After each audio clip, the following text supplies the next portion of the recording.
Hello प्यारे बच्चों, आज के इस वीडियो लेक्चर के माध्यम से हम कक्षा 10वीं के केमिस्ट्री के बेसिक क्लास का तीसरा वीडियो लेकर के आए हैं। तो बने रहेंगे मेरे साथ। यस, मैं हूं रविंद्र शेखर और आपका अपने यूट्यूब चैनल फिजिक्स भारती पर बहुत बहुत स्वागत करते हैं। तो चलिए आज का वीडियो हम शुरू करते हैं, आज का क्लास शुरू करते हैं। बैठे हुए हैं, कॉपी कलम ले करके बैठिए, नोट करिए, है ना, तो ज़्यादा मजा आएगा। क्लियर है? तो आइए सबसे पहले हम देखते हैं इसमें हम देखने वाले हैं। सबसे पहले हम परमाणु संख्या के बारे में जानेंगे कि परमाणु संख्या क्या है, फिर उसके संकेत जानेंगे, फिर इसके बाद हम लोग जानेंगे इलेक्ट्रॉनिक विन्यास, फिर संयोजी इलेक्ट्रॉन, फिर संयोजकता। इतने सारी चीज़ों के बारे में आज हम जानने वाले हैं। तो चलिए बारी बारी से सारे टॉपिक के बारे में हम लोग क्लियर होते हैं। सबसे पहले इसमें हम लोग जानने का ट्राई करेंगे कि परमाणु संख्या है क्या, है ना। परमाणु संख्या क्या है, परमाणु संख्या क्या है, ठीक है। तो कहता है कि कोई भी तत्व जिसके परमाणु, ठीक है, कोई भी तत्व जिसके परमाणु उसमें निश्चित संख्या में इलेक्ट्रॉन पाए जाते हैं, प्रोटॉन पाए जाते हैं और न्यूट्रॉन पाए जाते हैं, ठीक है। कहता है परमाणु संख्या जो है, इसके माध्यम से ही हम किसी तत्व के उस केमिकल प्रॉपर्टीज के बारे में पता लगाएंगे, है ना। उसके आधार पर उसमें संयोजी इलेक्ट्रॉन देखेंगे, संयोजकता देखेंगे, फिर उसके बाद उसका देखेंगे कि इलेक्ट्रोनिगेटिविटी क्या है, इलेक्ट्रोपॉजिटिविटी क्या है, कितना बॉन्ड बनाएगा, है ना, कैसा मॉलिक्यूल बनाएगा, है ना, फिर वो रिएक्शन में कैसे कैसे करके यौगिक बनाएगा। तो परमाणु संख्या जो है बहुत ही जबरदस्त क्वालिटी है, मतलब विशेषता है किसकी, तो तत्व के परमाणु की, है ना। तो तत्व की परमाणु संख्या है क्या, तो कहता है कि किसी भी तत्व के परमाणु में जितने संख्या में प्रोटॉन पाए जाते हैं, जी हाँ, जितने संख्या में प्रोटॉन पाए जाते हैं उसी संख्या को हम लोग बोलेंगे क्या, तो परमाणु संख्या। पढ़िए यहाँ पे कह रहा किसी तत्व के परमाणु के नाभिक में, ध्यान से देखिएगा, किसमें, तो नाभिक में उपस्थित प्रोटॉन की कुल संख्या, प्रोटॉन की कुल संख्या को उस तत्व की परमाणु संख्या कहते हैं। और इसे सूचित करने के लिए हम लोग एबीसीडी के कौन से लेटर का इस्तेमाल करेंगे, कैपिटल जेड का इस्तेमाल करेंगे। क्लियर हो गया। फिर यहां पर हमने कहा कि किसी भी रासायनिक तत्व का सबसे मौलिक गुण है कौन, तो सबसे मौलिक गुण है परमाणु संख्या। तो यहां पर हमने कहा कि किसी परमाणु के नाभिक में मान लीजिए कि यह कोई परमाणु है और इसके नाभिक में जेड क्या है, जेड प्रोटॉन पाए जाते हैं। तो इसलिए हम कहेंगे कि इसके परमाणु संख्या कितने होंगे, जेड होंगे। या मान के चलिए कि हम यह समझाने के लिए आपको कह सकते हैं कि मान लीजिए कि किसी परमाणु के नाभिक में एन प्रोटॉन है।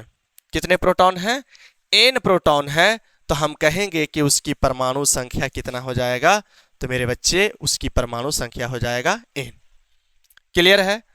जैसे सपोज दैट, मान लीजिए कि इसके कोई परमाणु है, किसी तत्व के परमाणु है, एक्स वाई जेड कोई भी परमाणु है, और इसमें 10, या पहले प्रारंभिक अवस्था में ही बोल लेते हैं कि इसके परमाणु में कितने प्रोटॉन है, तो मात्र एक प्रोटॉन है। तो इसकी परमाणु संख्या कितना हो जाएगा, एक। अगर इसमें 2 प्रोटॉन है तो परमाणु संख्या 2, इसमें 3 प्रोटॉन है तो परमाणु संख्या 3, 4 है तो परमाणु संख्या 4।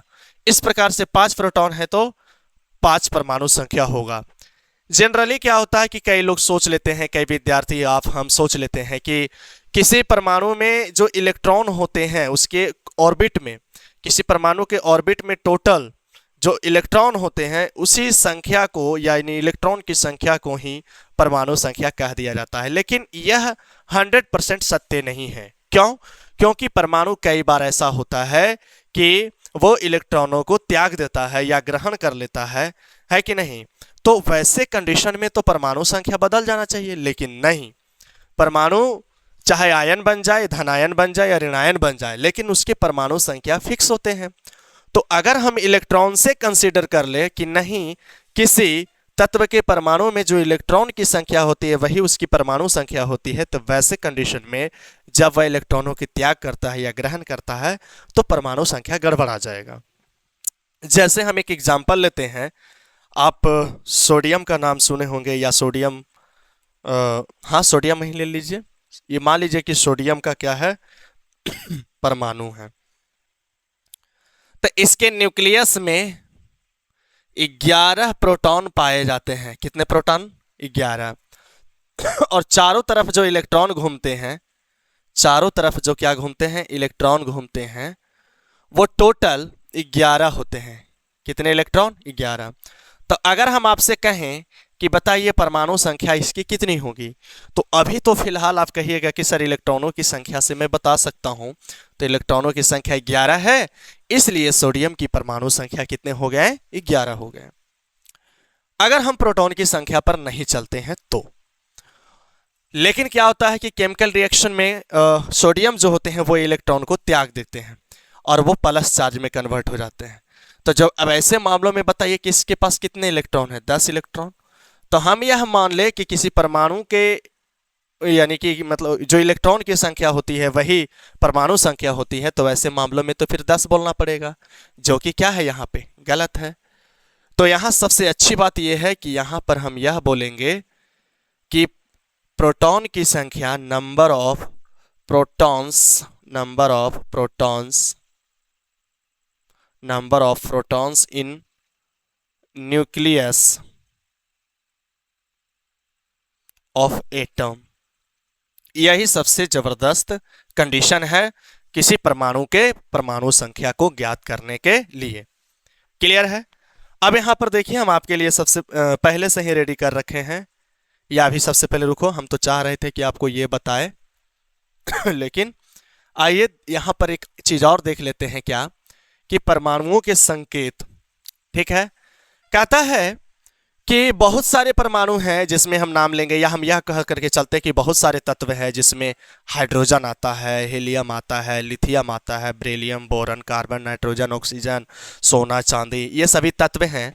और इन सभी तत्वों के परमाणु को हम चूंकि जानते हैं कि परमाणु रिएक्शन में भाग लेता है, या हम यह कह करके चलते हैं कि केमिस्ट्री में क्या होता है कि कई माने जो तत्व भाग लेते हैं रासायनिक अभिक्रिया में, तो उसके फुल नेम को बार बार लिखना उचित नहीं है कि नहीं? फुल नेम, जैसे कि अगर मुझे जरूरत पड़ रहा है किसी रिएक्शन में हाइड्रोजन की, तो मैं हाइड्रोजन के लिए बस एक लेटर यूज करूंगा H2। यहाँ 2 बाद में हम बताते हैं, पहले हम H लिख लेते हैं, ना कि हम क्या लिखेंगे, हाइड्रोजन पूरा। यानी हम यह कह रहे हैं कि किसी तत्व के परमाणु को दर्शाने के लिए कुछ सिंबल का इस्तेमाल करेंगे, अल्फाबेट के, अंग्रेजी इंग्लिश अल्फाबेट के, जिसमें आप जानते हैं कि ए से लेकर के कहाँ तक होता है, तो सर जेड तक होता है।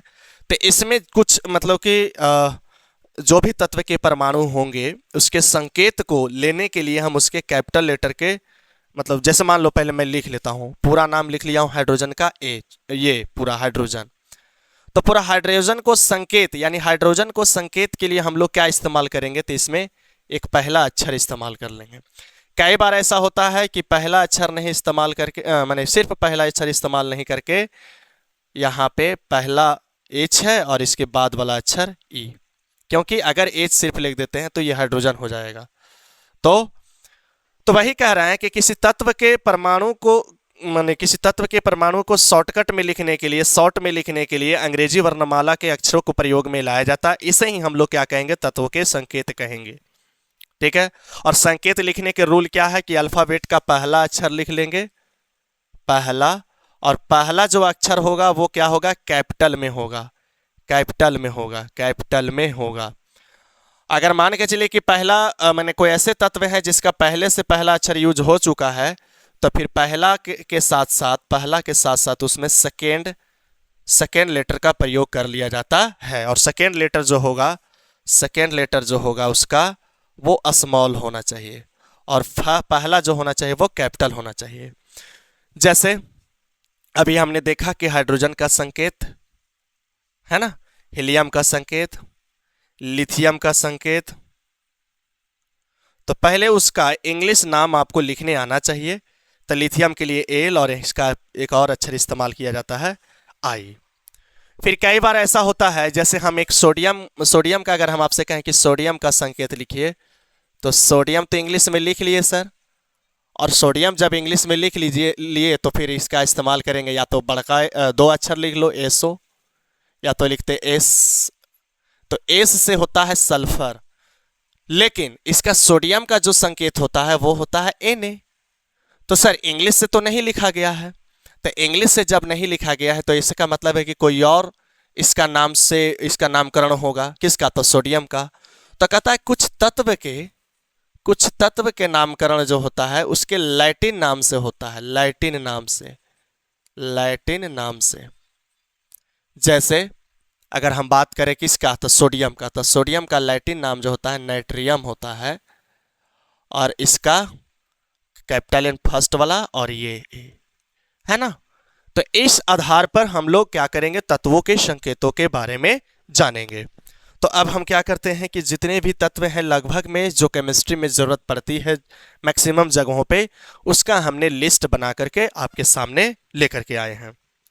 तो इसमें सबसे पहले देख लीजिए, मैंने कहा कि तत्वों का नाम, फिर उसके बाद इसका इंग्लिश में नाम क्या होगा, फिर इसके बाद इसके संकेत, फिर परमाणु संख्या, और उसमें कितने इलेक्ट्रॉन है या प्रोटॉन है। परमाणु में मूलतः परमाणु में जितने प्रोटॉन होते हैं उसमें उतने ही इलेक्ट्रॉन पाए जाते हैं। तो इस बात को आप श्योर हो जाइए। तो इसमें सबसे पहले देख लीजिए कि सबसे पहले कौन आया है, तो सबसे पहले आया है हाइड्रोजन। ठीक है, सबसे पहले कौन है मेरे प्यारे बच्चों, तो हाइड्रोजन। हाइड्रोजन को इंग्लिश में कैसे लिखते हैं, तो देख लीजिए हाइड्रोजन। ठीक है, और इसका संकेत क्या होगा, तो पहला अक्षर H। इसकी परमाणु संख्या कितने होंगे, 1 होंगे। क्यों, क्योंकि इसमें प्रोटॉनों की संख्या कितने होते हैं, 1 होते हैं। फिर इसके बाद देख लीजिए हीलियम है, हीलियम को ऐसे लिखेंगे इंग्लिश में, और इसका पहला अक्षर और इस सेकेंड अक्षर लेटर, तब मिलाकर के इसका संकेत रेडी किया He। इसमें इलेक्ट्रॉनों की संख्या कितने, 2, है ना, या प्रोटॉन की संख्या 2, इसलिए इसकी परमाणु संख्या भी कितना हो जाएगा, तो सर 2 हो जाएगा। क्लियर है मेरे प्यारे बच्चों। फिर इसके बाद लिथियम है, लिथियम का देख लीजिए संकेत Li, हाइड्रोजन का H, हीलियम का He, लिथियम का Li। लिथियम के बाद बेरिलियम, बेरिलियम का B माने संकेत B। फिर बोरॉन, कार्बन, नाइट्रोजन, ऑक्सीजन, तो यहाँ ऑक्सीजन तक इसमें है, देख लीजिए इसको एक बार, और आप अपने कॉपी में नोट कर लीजिए और इसे याद कर लीजिए। कम से कम कहा जा रहा है यहाँ पे कि 1 से लेकर के कहाँ तक, 20 तक परमाणु संख्या वाले तत्वों को और उसके संकेतों को जान लीजिए तो ज़्यादा उचित है, ज़्यादा अच्छा है। केमिस्ट्री समझने में आपका क्या होगा, आसानी होगा। तो यहाँ तक ऑक्सीजन में था। फिर इसके बाद आइए फ्लोरीन है, fluorine neon, sodium, magnesium, aluminium, silicon, phosphorus, sulphur या गंधक, क्लोरीन। और इधर इसके क्या है, संकेत है। मैं बार बार कह रहा हूँ, इसको आप क्या कर लीजिए, याद कर लीजिए। यहाँ पर देखे होंगे सोडियम का यहाँ पर Na लिखा है, इसका रीजन हमने बताया था। फिर इसके अलावे और भी ऐसे आपको एलिमेंट मिलेंगे जिसके उसके लैटिन नाम से उसका संकेत को रखा जाता है। ठीक है, फिर इसके बाद आ जाइए इधर आर्गन, पोटेशियम, कैल्शियम। ठीक है ना, पोटेशियम का देख रहे हैं यहाँ पे K है, तो इसके लैटिन नाम से इसका नाम रखा गया है। कैल्शियम, क्रोमियम, मैग्नीज, आयरन, है ना। यहाँ तक हो गया 20 तक। 20 तक जाने के बाद यहाँ पे आप क्रोमियम, कुछ और भी हैं, है ना, तत्व जिसका हमने क्या किया, यहाँ पे संकेत और उसके परमाणु संख्या को हमने लिख दिया है, जिसमें क्रोमियम है, मैग्नीज है, आयरन है, कॉपर है, जिंक है, चांदी है। ठीक है, फिर उसके बाद सोना है, पारा है, सीसा है, यूरेनियम है। इन सभी के संकेत कम से कम, परमाणु संख्या नहीं याद रहे तो कम से कम संकेत आप याद जरूर रखिए, है ना। जैसे सोना का संकेत क्या है, तो सर Au है, औरम इसके लैटिन नाम से। फिर क्या है, पारा, मरकरी, संकेत है Hg लैटिन नाम से। फिर है सीसा, है कि नहीं, संकेत है Pb। फिर यूरेनियम, इसके संकेत है कैपिटल U। इसके पीछे क्या क्या चीज़ें थी, और चांदी, संकेत Ag, zinc Zn, copper Cu, लोहा Fe, मैग्नीज, है ना, Mn, chromium Cr, calcium Ca, potassium K, argon Ar। ठीक है कि नहीं। देखिए इधर नहीं भी याद रहेगा ना, इधर अगर नहीं भी याद रहेगा तो आप संकेत से ही पता कर लीजिएगा कि सर ये एलिमेंट है। जैसे Ar है तो आर्गन, के है तो पोटेशियम, Ca है तो कैल्शियम, Cr है तो क्रोमियम, Mn है तो मैग्नीज, Fe है तो आयरन या लोहा, है ना। फिर Cu है तो कॉपर, Zn है तो जिंक, Ag है तो चांदी, है ना, Ag है तो चांदी। फिर उसी हिसाब से आप Au से समझ जाइएगा कि क्या है।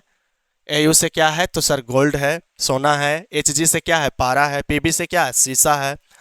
तो ये हमने आपको क्या किया, तमाम तत्वों के जो रिएक्शन में लगभग में देखने के लिए मिलेगा, उसका हमने यहाँ पे संकेत और परमाणु संख्या को लिख रखा। परमाणु संख्या याद कर लीजिएगा तो और अच्छा है, और संकेत तो आपको याद रहना ही चाहिए। क्लियर है? एक बार मैं चेक कर लेता हूं कि मेरा वीडियो रिकॉर्ड हो रहा है कि नहीं।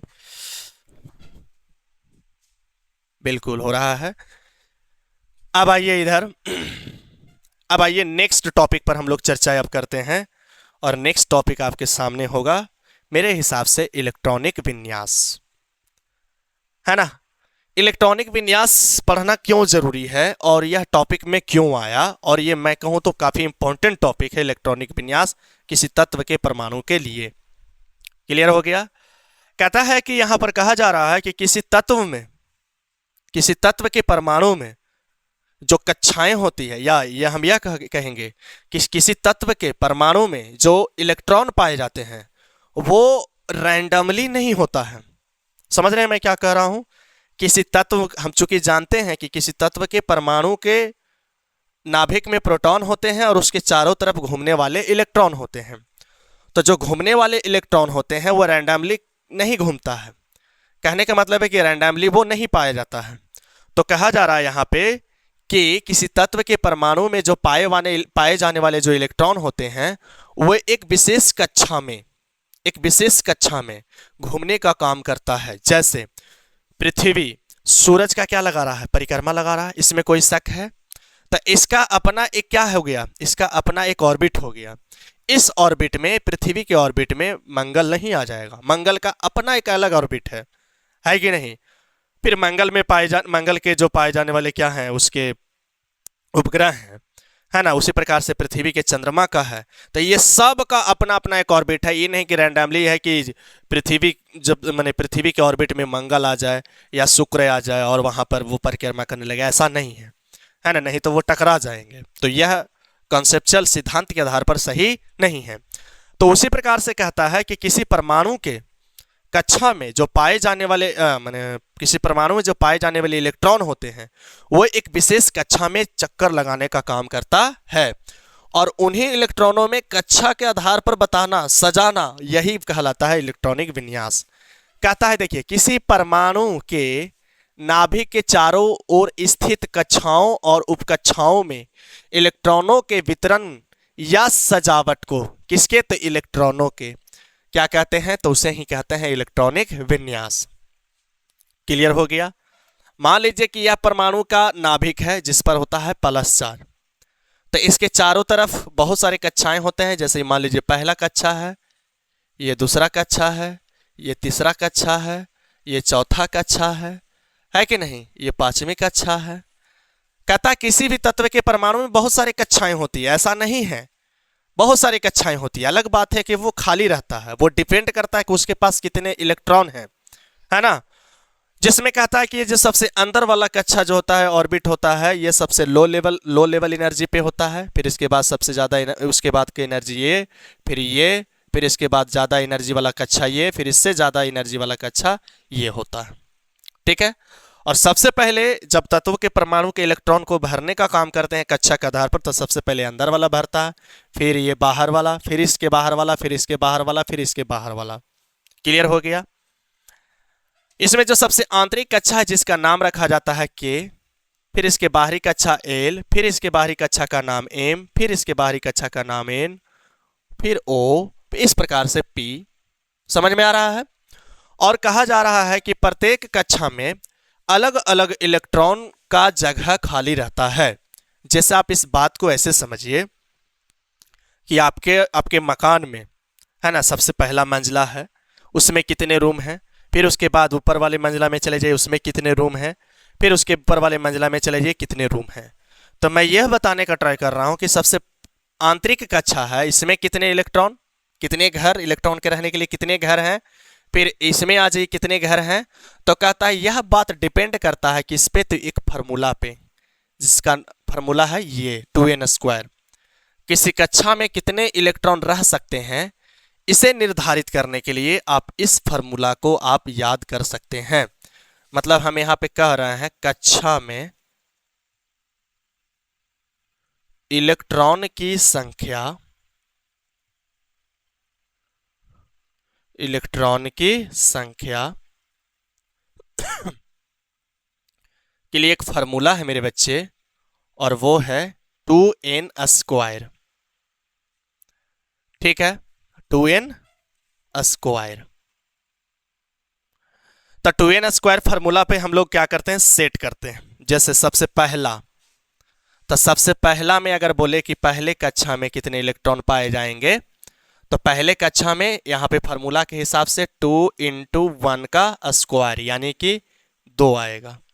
वही अगर दूसरी कक्षा में, ये किसके लिए बात हुआ, ये बात हुआ के कक्षा के लिए। अब आ जाइए एल कक्षा के लिए, एल ऑर्बिट के लिए, तो इसके लिए 2 × 2 का स्क्वायर यानी आएगा 8।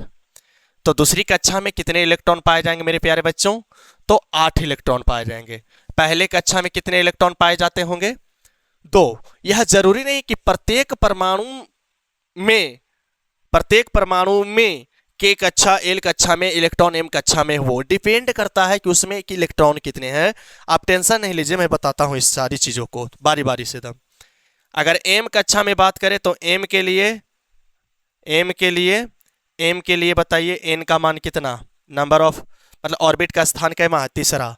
तो यहां पर लिखेंगे 2 × 3 का स्क्वायर यानी कि 18 हो जाएगा। 3 × 3 = 9, 2 × 18।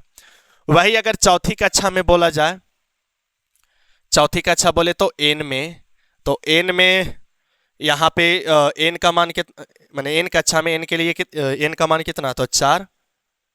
तो 4 के हिसाब से फार्मूला 2 × 4 का स्क्वायर यानी आएगा 4 चौके 16, 2 × 32।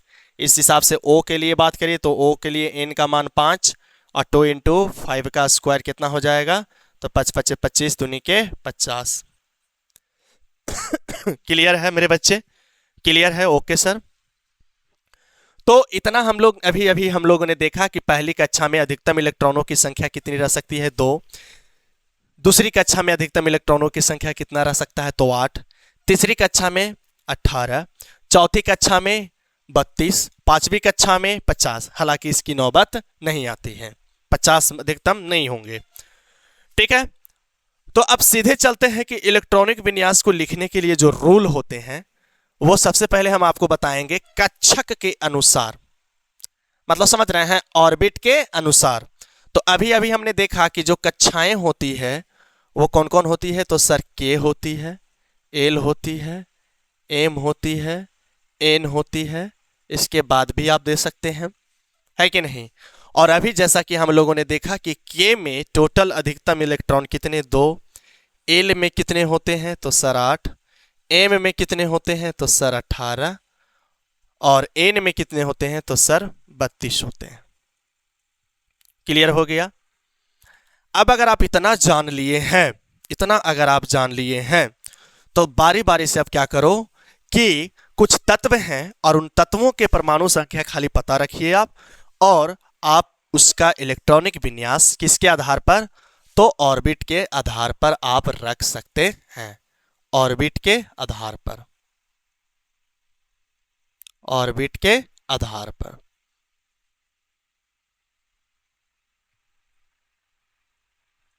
ठीक है, जैसे हम शुरुआत करते हैं कहां से, तो हाइड्रोजन से। तो आपको पता क्या होना चाहिए, तो हाइड्रोजन के परमाणु संख्या, तो हाइड्रोजन के परमाणु संख्या कितना होता है मेरे प्यारे बच्चों, तो सर हाइड्रोजन की परमाणु संख्या होती है 1। अब अगर इसका हम इलेक्ट्रॉनिक विन्यास की बात करें तो हम अब क्या करते हैं कि इसके, देखिए ये रह गया हाइड्रोजन और इसके चारों तरफ क्या होंगे, खाली कक्षाएं हैं, है ना। खाली क्या है, तो सर खाली ऑर्बिट है।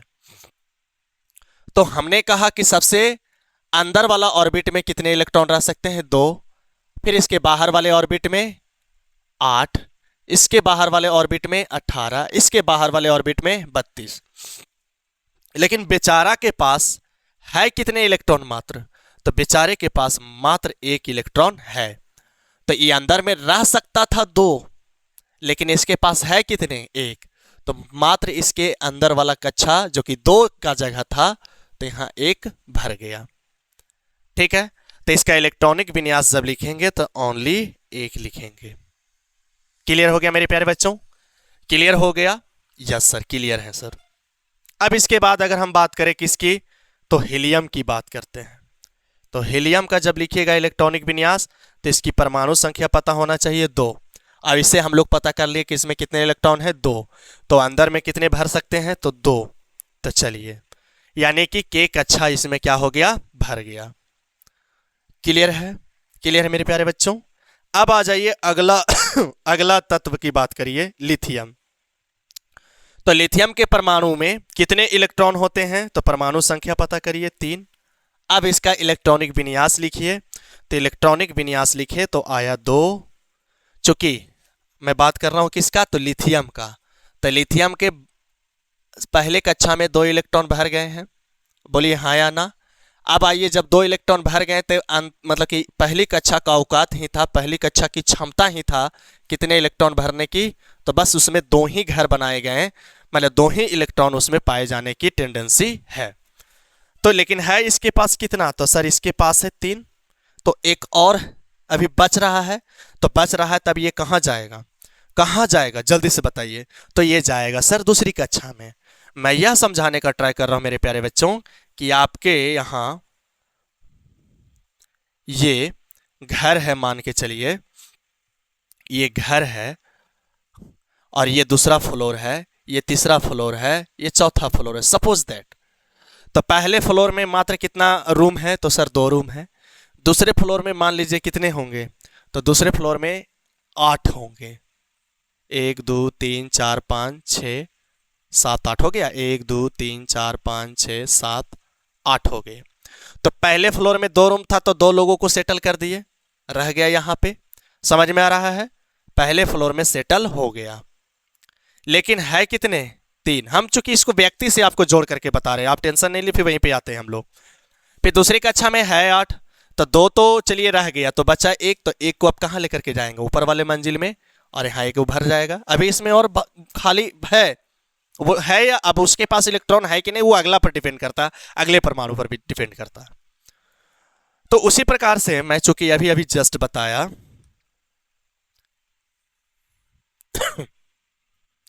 अभी जस्ट बताया क्या,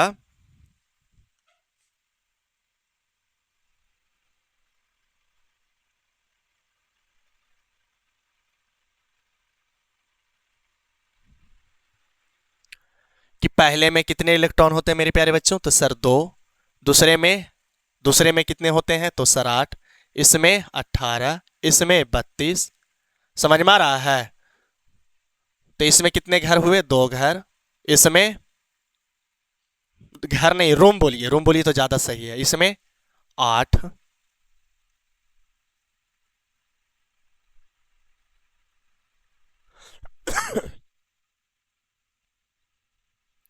इसमें आ जाइए, तो इसमें हो जाएंगे 18।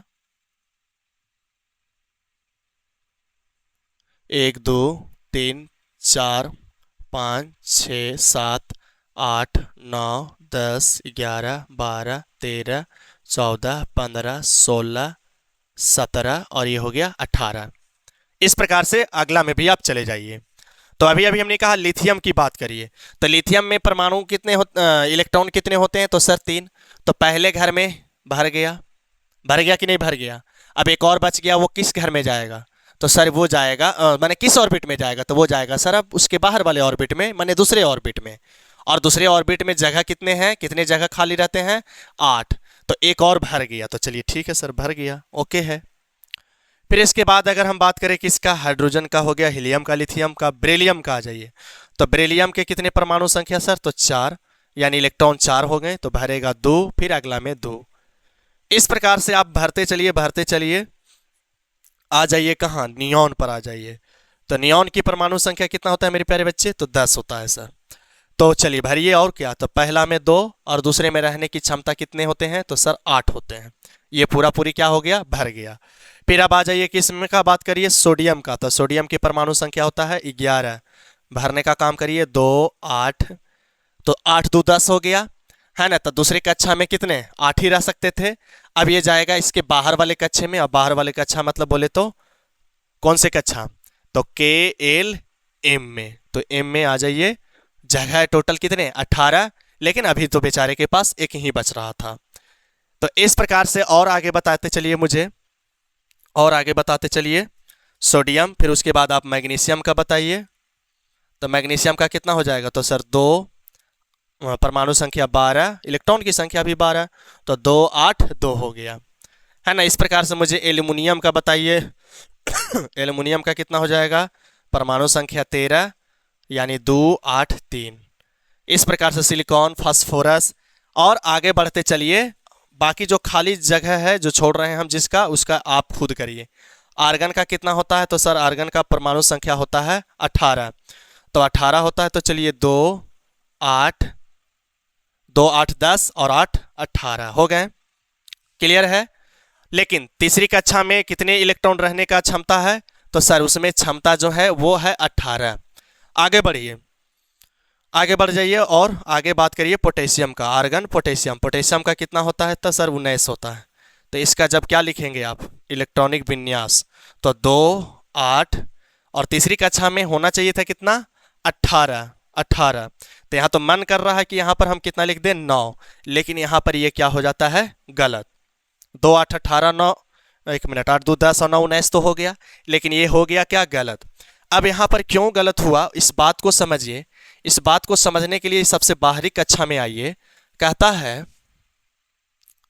है कि बाहरी कक्षा पर ध्यान दीजिए, और बाहरी कक्षा में अगर 8 इलेक्ट्रॉन आ गए हैं, कितने इलेक्ट्रॉन, 8 इलेक्ट्रॉन, तो एलिमेंट चाहता है कि हमारे बाहरी कक्षा में कितने इलेक्ट्रॉन रहे, 8। क्यों, तो अष्टक के नियम को पालन करने के लिए, अष्टक के नियम को पालन करने के लिए।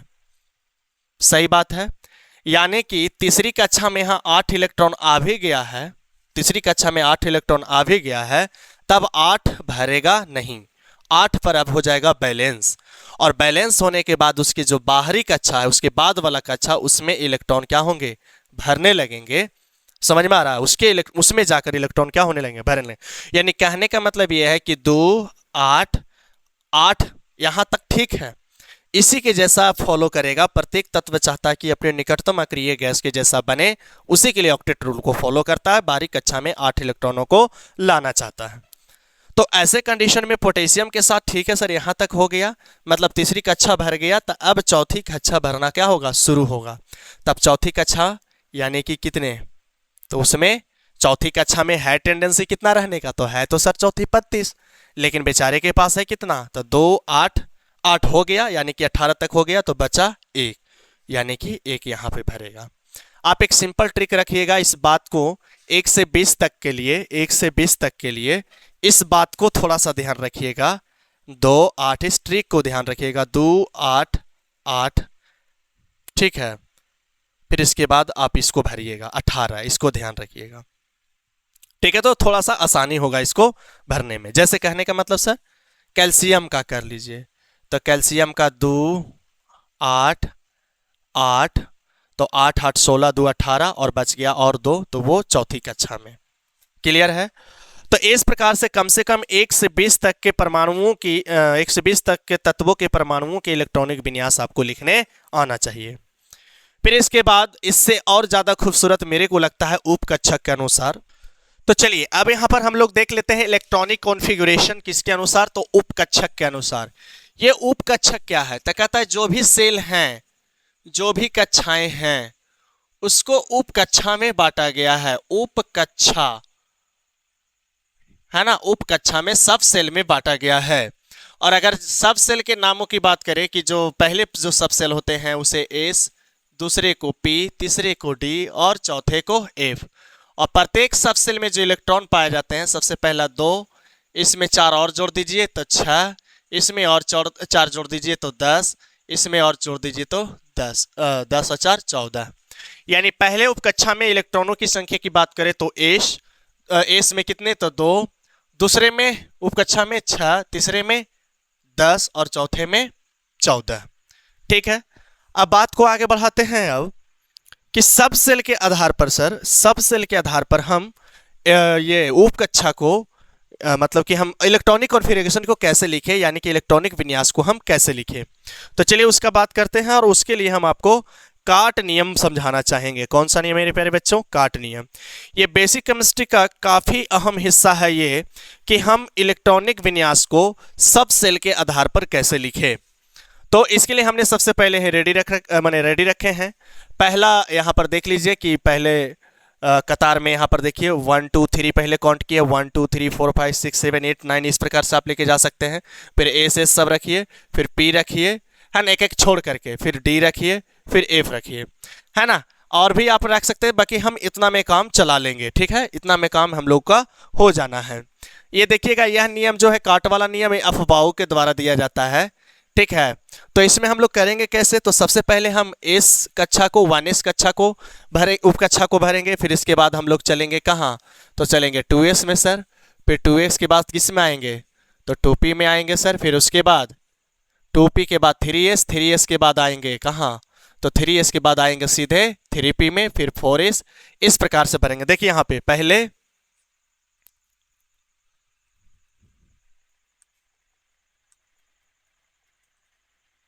यहां पर देख लीजिए एक बार अच्छे से कि क्या किए हम, कि सबसे पहले 1s को भरा गया है, फिर 1s के बाद आगे बढ़िए 2s को भरा गया है, फिर किसको?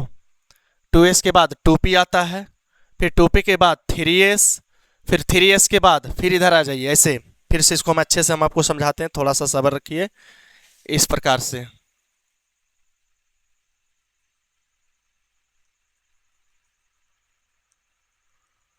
अब समझने में काफी आसान हो जाएगा आपको, ठीक है। रास्ता चलने आता है आपको, बस रास्ता चलते जाइए और आप बताते जाइए। पहले 1s से शुरू किए हैं, 2s, फिर 2s से शुरू किए हैं 2p, 3s, है ना। यहाँ पे 1s 2s का मतलब ही हम आपको बता देते हैं कि 1s का मतलब क्या हो गया। 1s का मतलब हो गया, 1 का मतलब पहली कक्षा, पहली कक्षा, पहली कक्षा, और s इसका क्या हो गया? उप कक्षा। यानी कि इसका मतलब ये हो गया, इसका मतलब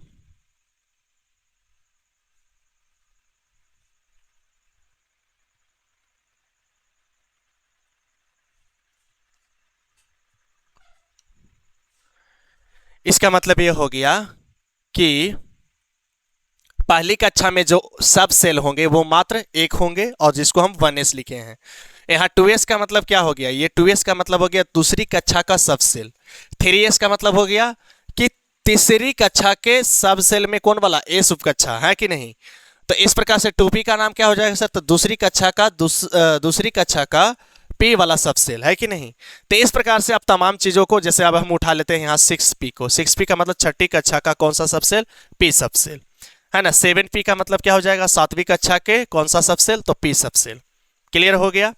अब हम सीधे सीधे चलते हैं कहाँ पे? तो आप सीधे सीधे चलते हैं इलेक्ट्रॉनिक विन्यास पे। चलिए, तो बारी बारी से हम क्या करते हैं, प्रत्येक तत्वों के, परमाणु के इलेक्ट्रॉनिक विन्यास लिखने का ट्राई करते हैं। जिसमें सबसे पहले आपको कौन दिख रहा है? तो सबसे पहले सर हमको दिख रहा है हाइड्रोजन। तो चलिए हाइड्रोजन का सबसे पहले लिखते हैं। इसका परमाणु संख्या कितना होता है? 1 होता है। तो इसलिए इसमें कितने इलेक्ट्रॉन होंगे? तो सर 1 होंगे। तो चलिए इलेक्ट्रॉनिक विन्यास यानी कि इलेक्ट्रॉनों को सजाना शुरू करते हैं, बिल्कुल दुल्हन की जैसा सजाएंगे हम लोग। तो इसमें सबसे पहले मिला है कि सर इसमें कितने इलेक्ट्रॉन होते हैं? 1। तो मुझे पता है कि पहला जो सजावट है वो 1s है। 1s को भरना शुरू करते हैं तो 1s1। अब हीलियम को भरते हैं तो 1s1, एस में कितने? 2, तो 2 यहाँ पर भर दिए, यानी कि पहली उप कक्षा जो है वो भर करके क्या है? तैयार है। क्लियर है। पहले कक्षा में चूंकि क्या होता है, पहले कक्षा में कितने इलेक्ट्रॉन होते हैं? 2, और उसमें मात्र कितने सबसेल होते हैं? तो 1 सबसेल होते हैं, और वो सबसेल यहाँ पे भर गया। लिथियम की बात करें तो लिथियम की बात करिएगा तो यहाँ पर हो जाएगा 1s2, और उसके बाद हो जाएगा सर 2s1 हो जाएगा। क्लियर है कि नहीं है। उसके बाद अगर देखिएगा बेरिलियम का, तो बेरिलियम का हो जाएगा सर 1s2 और 2s1, 2s2 हो जाएगा। क्लियर है। फिर इसके बाद देखिए दूसरी कक्षा के दूसरी उपकक्षा पहली उपकक्षा भी भर गया है, अब आगे भरना शुरू करिए। तो सर 1s2 2s2 और यहां पर हो जाएगा 2sp, तो 2p1 हो जाएगा। अब थोड़ा सा हम आपको ये विचार करने के लिए आपको कहेंगे कि देखिएगा मेरे प्यारे बच्चों यहां पे कि हीलियम देख रहे हैं, हीलियम एक अक्रिय गैस है। हीलियम में क्या है, अक्रिय गैस है ना। तो इसलिए हीलियम को थोड़ा सा रेफरेंस ले लेते हैं और रेफरेंस लेकर के आप यहाँ पर ये समझने का ट्राई करिए कि ये जो देख रहे हैं आप 1s2, इसके जगह पे हम लिख देते हैं क्या, इसके जगह पे हम लिख देते हैं कि ये जो विन्यास है हीलियम तक सेम रहेगा, फिर उसके बाद 2s1। क्लियर है। इससे यह समझने में आसानी होगा कि कैसे प्रत्येक तत्व जो है सो निकटतम अक्रिय गैस के जैसा बनने का काम करता है। फिर उसके बाद आप इसको भी ले लीजिए, यहां पर भी हीलियम लिख देते हैं, यहां पर भी हीलियम लिख देते हैं। हीलियम हीलियम हीलियम, ठीक है। यहां पर भी लिख देते हैं हीलियम, यानी कि 1s2, फिर उसके बाद 2s2 2p कितना हो जाएगा 2। फिर उसके बाद और आ जाइए, उसके बाद आ जाइए नाइट्रोजन का। तो नाइट्रोजन की बात करिए तो नाइट्रोजन का अब हो जाएगा यहाँ पे, यहाँ पूरा लिखिएगा अब नाइट्रोजन के 1s2 2s2 2p 2p3। इसका लिखिए 1s2 2s2 2p4। यहाँ पर लिखिए 1s2 2s2 2p5, है ना, 5 2 7 2 9। यहाँ पर लिखिए 1s2 2s2 और 2p6। ये किसका हो गया, तो सर ये हो गया हमारा हो गया नियोन का हो गया सर। किसका हो गया, नियोन का। तो अब यहाँ से आप क्या कर सकते हैं, आप नियोन का पूरा एकदम यही होगा पूरा नियोन का। नियोन जब सोडियम का लिखना चाहिएगा तो नियोन का ये पूरा लिखा गया। लिखिए, आप लिख करके भी देख सकते हैं इसको कितना होएगा, जो आप देख लीजिए 1s2 2s2 2p6 और अब आ जाएगा पुनः 3s2 में। तो इतना क्या है, इतना नियोन का है, तो नियोन के लिए बाकी सब सेम करते चलते हैं। नियोन और यहाँ पर 3s, यहाँ पे 1 होना चाहिए था दोस्त, तो यहाँ पे 3s1, यहाँ पर नियोन 3s2, यहाँ पर नियोन 3s2 भर गया। तो अब चौथा में आ जाइए तो 4s, यहाँ पर देखिए तो वही है ना, 3s2 के बाद सॉरी 3p आता है ना, तो 3p को भरना आप शुरू करते हैं।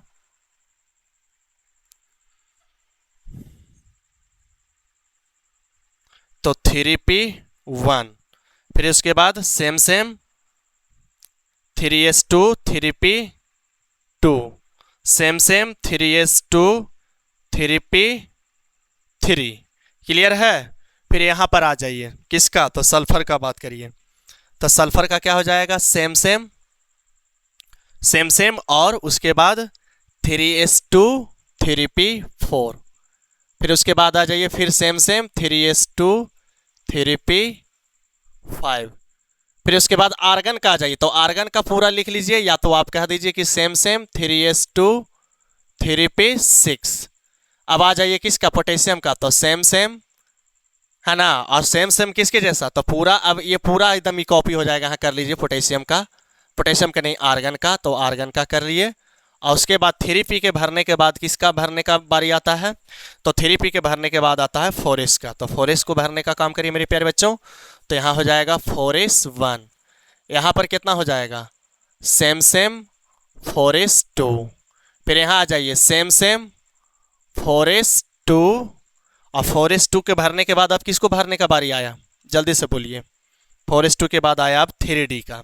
और 3d यहाँ बड़ा भूखर टाइप का प्राणी है जी, थोड़ा सा यहाँ पर चेंज होएगा, हम चेंज को लास्ट में बताते हैं। तो 3d 4s2 3d1, टाइटेनियम का सेम 4s2 भी सेम, यहाँ पर हो जाएगा 3d2।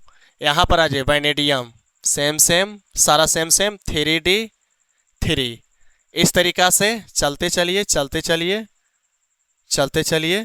यहाँ पर क्या हो जाएगा 3d4 3d5, है ना, समझ में आ रहा है। फिर आ जाइए 3d6, फिर उसके बाद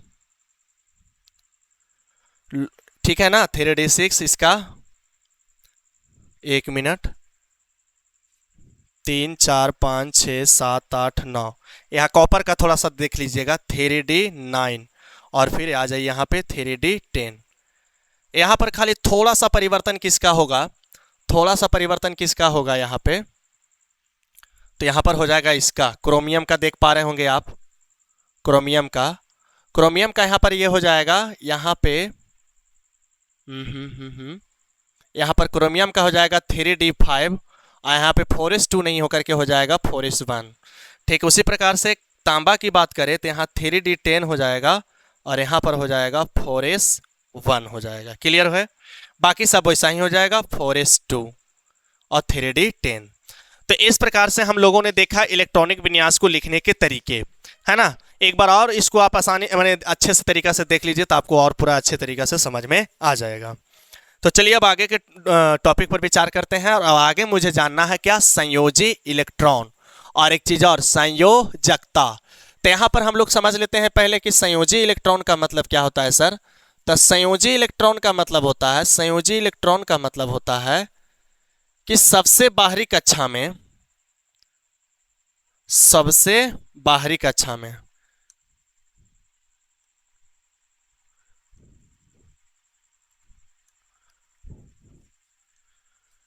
संयोजी इलेक्ट्रॉन, तो संयोजी इलेक्ट्रॉन कहता है बाह्यतम कक्षा में, बाह्यतम कक्षा में, बाह्यतम कक्षा में इलेक्ट्रॉन की संख्या। तो बाह्यतम कक्षा में जो इलेक्ट्रॉन की संख्या होता है उसी को कहा जाता है संयोजी इलेक्ट्रॉन। जैसे अगर हम हाइड्रोजन की बात करें तो इसका इलेक्ट्रॉनिक कॉन्फ़िगरेशन लिखिएगा तो 1। तो बाह्यतम कक्षा क्या करें, इसमें एक ही तो कक्षा है, तो बताइए इसके संयोजी इलेक्ट्रॉन कितने हो जाएंगे, तो संयोजी इलेक्ट्रॉन हो जाएंगे 1। अगर वही हीलियम की बात करें तो हीलियम का होता है 2, तो संयोजी इलेक्ट्रॉन कितना, 2। अगर लिथियम की बात करें तो 2 1, यानी संयोजी इलेक्ट्रॉन कितने हो जाएंगे, तो सर 1। उसी प्रकार से अगर बेरिलियम की बात करें तो बेरिलियम का हो जाता है 2 2, तो संयोजी इलेक्ट्रॉन कितने, 2। तो बाहरी कक्षा में जो सबसे बाहरी कक्षा में जो इलेक्ट्रॉन्स होते हैं उसी को बोला जाता है संयोजी इलेक्ट्रॉन। उसी प्रकार से अगर आप बात कर लीजिए किसका, तो सोडियम का, तो सोडियम का 2 8 1 होता है। तो बाहरी कक्षा सबसे बाहर वाला कक्षा KLm, तो m में कितने इलेक्ट्रॉन आ रहे हैं, तो 1 इलेक्ट्रॉन आ रहा है, तो इसलिए हम कहेंगे कि संयोजी इलेक्ट्रॉन कितने हैं, तो सर 1 है। ठीक है, तो इस प्रकार से आप कैल्शियम का बात कर लीजिए, तो कैल्शियम का 2 8 8 2, तो सबसे बाहरी कक्षा में कितने इलेक्ट्रॉन आ रहे हैं, तो सर 2 इलेक्ट्रॉन आ रहा है, तो हम कहेंगे कि संयोजी इलेक्ट्रॉन कितना है, तो 2 है। तो इस प्रकार से मुझे बताइए, कमेंट में बताइए इसका पोटेशियम का कितना होगा। पोटेशियम का परमाणु संख्या 19 होता है। आप इसका संयोजी इलेक्ट्रॉन कमेंट में जरूर बताइए मुझे। ठीक है, फिर इसके बाद आ जाइए संयोजकता। अब संयोजकता को समझ लीजिए कि संयोजकता क्या है। तो कहता है कि अष्टक नियम को फॉलो करने के लिए, ध्यान से सुनिएगा, अष्टक नियम को फॉलो करने के लिए, माने ऑक्टेट रूल को फॉलो करने के लिए। अब ऑक्टेट रूल क्या है, तो ऑक्टेट रूल को दो तरह से समझिए कि बाह्यतम कक्षा में प्रत्येक तत्व चाहता है कि कितने इलेक्ट्रॉन, संयोजी इलेक्ट्रॉन कितने हो, 8 हो। प्रत्येक तत्व चाहता है कि हमारे बाह्यतम कक्षा में कितने इलेक्ट्रॉन हो जाए, 8 इलेक्ट्रॉन हो जाए। तो 8 इलेक्ट्रॉनों को पूरा करने के लिए जितने इलेक्ट्रॉन का क्या हो, त्याग हो, जितने इलेक्ट्रॉन का क्या हो, त्याग हो या तो फिर ग्रहण हो। तो जितने इलेक्ट्रॉन का त्याग हो या ग्रहण हो, है ना, तो जितने इलेक्ट्रॉन का त्याग या ग्रहण हुआ इसी को हम लोग बोलते हैं संयोजकता। क्या बोलते हैं, तो सर संयोजकता बोलते हैं। या तो आप दूसरा तरीका से इसको समझ लीजिए कि अष्टक नियम कहता है कि प्रत्येक तत्व जो होता है निष्क्रिय गैस के इलेक्ट्रॉनिक विन्यास को प्राप्त करना चाहता है, निष्क्रिय गैस के इलेक्ट्रॉनिक विन्यास को प्राप्त करना चाहता है। अब निष्क्रिय गैस के इलेक्ट्रॉनिक विन्यास को प्राप्त करना चाहता है तो इलेक्ट्रॉन या तो क्या हो जाए, त्याग कर दे, तो या तो इलेक्ट्रॉन को क्या कर दे, ग्रहण कर दे। तो कहता है अगर मान के चलिए n इलेक्ट्रॉन का त्याग करता है या n इलेक्ट्रॉन का क्या करता है, ग्रहण करता है, n इलेक्ट्रॉन का क्या करता है, ग्रहण करता है, तो वो संयोजकता जो होगा ना, संयोजकता जो हो जाएगा वही n हो जाएगा, जितने इलेक्ट्रॉनों का क्या कर रहा है, त्याग कर रहा है। अब समझना यह है कि अगर किसी तत्व के बाह्यतम कक्षा में अगर किसी तत्व के बाह्यतम, जैसे चलो एग्जाम्पल से समझिए, जैसे अगर हम हाइड्रोजन की बात करें और इसकी निकटतम गैस हो गया हीलियम, तो हाइड्रोजन के इलेक्ट्रॉनिक विन्यास कितना, 1, और हीलियम का कितना, 2। तो हीलियम एक निष्क्रिय गैस है, तो हाइड्रोजन चाहता है कि हम हीलियम के इलेक्ट्रॉनिक विन्यास को क्या करें, प्राप्त कर ले, क्योंकि निष्क्रिय गैस जो होता है प्रकृति का स्टेबल एलिमेंट होता है ना, निष्क्रिय होता है, यानी कि वो किसी और से अभिक्रिया करना नहीं चाहता। तो हाइड्रोजन हीलियम के जैसा बनने के लिए इसको और कितना इलेक्ट्रॉन चाहिए, तो सर इसको एक और इलेक्ट्रॉन चाहिए। तो यहां से हम कहेंगे कि हाइड्रोजन का जो संयोजकता है, हाइड्रोजन का जो संयोजकता है मेरे प्यारे बच्चों, वो हो जाएगा सर 1। कहेगा हीलियम का, तो हीलियम तो खुद एक निष्क्रिय गैस है, तो इसकी संयोजकता कितनी होगी, 0। इसको और इलेक्ट्रॉन की जरूरत नहीं है, न त्यागने की न ग्रहण करने की। वही बात करें किसकी, तो लिथियम की, तो लिथियम का इलेक्ट्रॉनिक विन्यास कितना होता है, तो यहां देखिए ऑक्टेट रूल नहीं फॉलो हो रहा है, ये बात थोड़ा सा ध्यान, इसलिए मैंने दूसरा परिभाषा को फॉलो किया कि वो अपने निकटतम निष्क्रिय गैस के जैसा बनना चाहता है। तो लिथियम का कितना होता है इलेक्ट्रॉनिक विन्यास, 1, तो इसके जैसा बनना चाहता है, इसके निकटतम में तो यही है, तो अगर इसी के जैसा बनना चाहता है, किसके जैसा, तो हीलियम के जैसा, तो इसको क्या करना होगा, तो एक इलेक्ट्रॉन को क्या करना होगा, तो एक इलेक्ट्रॉन को सर, एक इलेक्ट्रॉन का त्याग करना होगा सर, त्याग करना होगा। तो जब एक इलेक्ट्रॉन का जैसे त्याग करेगा तो लिथियम का इलेक्ट्रॉनिक विन्यास में सिर्फ 2 रहेगा, और 2 किसके जैसा है, हीलियम के जैसा है। तो हम ये कहेंगे कि सर संयोजकता कितना होगा, चूंकि एक इलेक्ट्रॉन का त्याग कर रहा है, तो हमने कहा जितने इलेक्ट्रॉन का त्याग करे, यानी एक इलेक्ट्रॉन का त्याग किया, तो इसकी संयोजकता हो गया 1।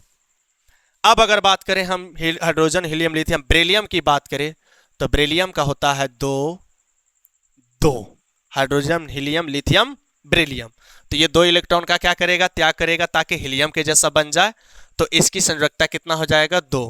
तो इस प्रकार से हम आपके लिए पहले से ही रेडी रखे हुए हैं संयोजकता, वो आपके सामने है। हाइड्रोजन का संयोजकता देख लीजिए 1 है, हीलियम का 0, लिथियम का 1, बेरिलियम का 2, है ना, बोरॉन का 3। बोरॉन का देखिए, बोरॉन का अगर क्या करिएगा आप, इलेक्ट्रॉनिक विन्यास लिखिए, तो इलेक्ट्रॉनिक विन्यास कितने इलेक्ट्रॉन है, 5, तो 2,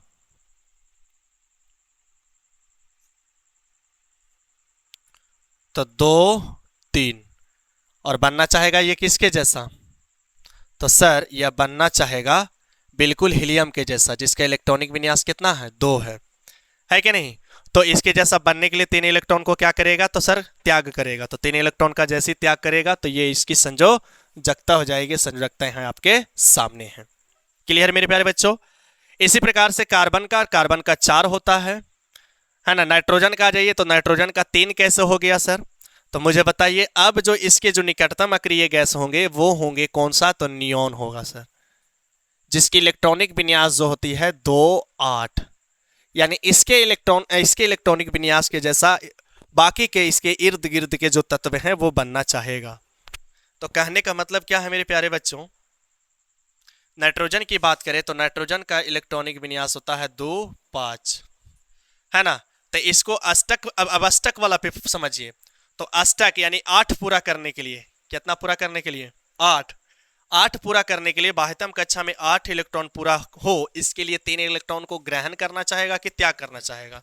तो हम एक चीज और समझाते हैं कि अगर 4 से ज्यादा है तो वो ग्रहण करना चाहेगा, और अगर 4 से कम है तो वो त्याग करना चाहेगा। तो इस आधार पर मुझे बताइए कि नाइट्रोजन का बाहरी कक्षा में 5 इलेक्ट्रॉन है और 8 पूरा करने के लिए 3 और इसे चाहिए, ये ज्यादा इसके लिए सुटेबल है। तो ये इसकी संयोजकता 3 अगर चाहिए तो इसकी संयोजकता हो गया 3।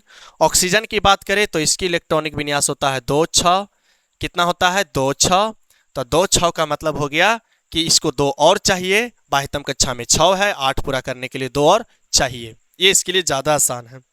तो इस प्रकार से तमाम तत्वों के संयोजकता को हमने बगल में लिख दिया है। फिर देखिएगा कुछ तत्वों के परमाणु की संयोजकता जो होती है परिवर्तनशील होती है, 3, 5 होती है।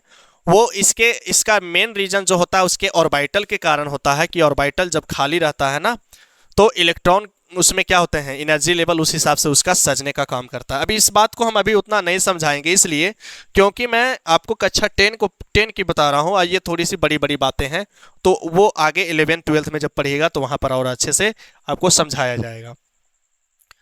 तो इस प्रकार से तमाम तत्वों का आप देख लीजिए, परमाणु संख्या और संयोजकता आपको रेडी कर रखे हैं। चांदी का देख लीजिए 1 है, जिंक जस्ता का 2 है, कॉपर तांबा का 1-2 है। जैसे इसको देखिए हम आपको समझाई देते हैं, हमारा मन नहीं मान रहा है। देखिएगा कॉपर वाला में क्या खेला हुआ था, यहां समझिए। इलेक्ट्रॉनिक विन्यास जो हम आपको लिखा रहे थे, कॉपर वाला में क्या हो रहा था, देखिए यहां पर 4s1 3d10। यहां पर जो हम आपको बताए हैं कॉपर का जो क्या होता है, संयोजकता होता है, वो कितना होता है 1-2। तो यहां पर देख रहे हैं इसकी इस 4s1, इसको समझिए। अगर हम कहें इसका कि इलेक्ट्रॉनिक विन्यास को थोड़ा सा समझने का ट्राई करिए, तो 4s2 होना चाहिए था और फिर होना चाहिए था कितना 3d10।